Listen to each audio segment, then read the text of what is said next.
হাওড়ার সাকরাইলের বিড়লা জলা মাঠে নির্বাচনী জনসভা করলেন প্রধানমন্ত্রী নরেন্দ্র মোদী।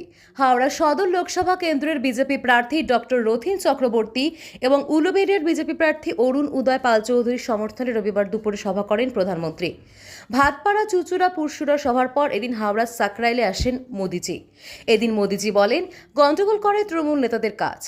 হাওড়ায় সব শিল্প বন্ধ হয়েছে, তৃণমূল লুটের দপ্তর চলছে, তৃণমূল জমি লুট করেছে, তৃণমূলী দুর্নীতি ফুল টাইম এদের ব্যবসা। ইডি জোটের সব শরিক দুর্নীতিগ্রস্ত। তৃণমূলের আমলে লটারিতেও দুর্নীতি হয়েছে, সরকারের মদতে জমি লুট করেছে তৃণমূলের গুন্ডারা। সব দল লুকিয়ে দুর্নীতি করে তৃণমূল প্রকাশ্যে করছে।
जमीन सड़कते नहीं होते, जमीन रुकते नहीं होते,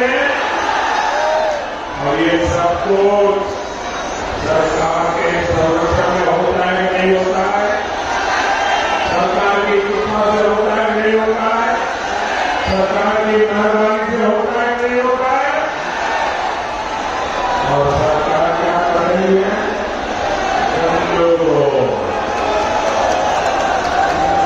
टीएमसी ने घोटालों को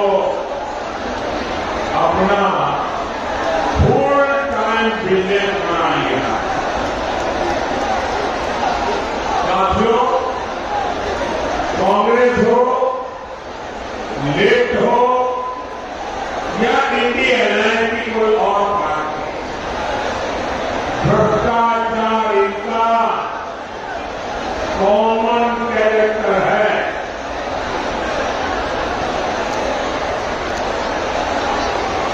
इंडी गठबंधन की ज्यादा पार्टियां छिपकर घोटाले करती है, लेकिन टीएमसी घोटालों की ओपन इंडस्ट्री चलाती है। यहां का लॉटरी स्कैम भी इसका उदाहरण है।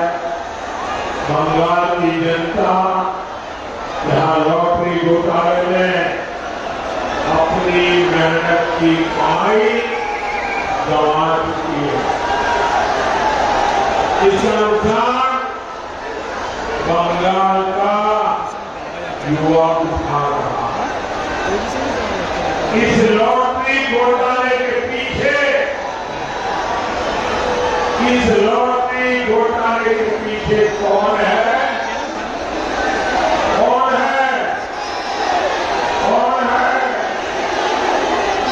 इस लॉटरी घोटाले के पीछे है टीएमसी के करत नेता, और ये दूर दूर तक फैले हुए हैं।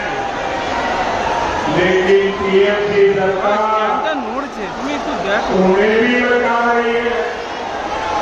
साथियों, टीएमसी सरकार केंद्र की योजनाओं में भी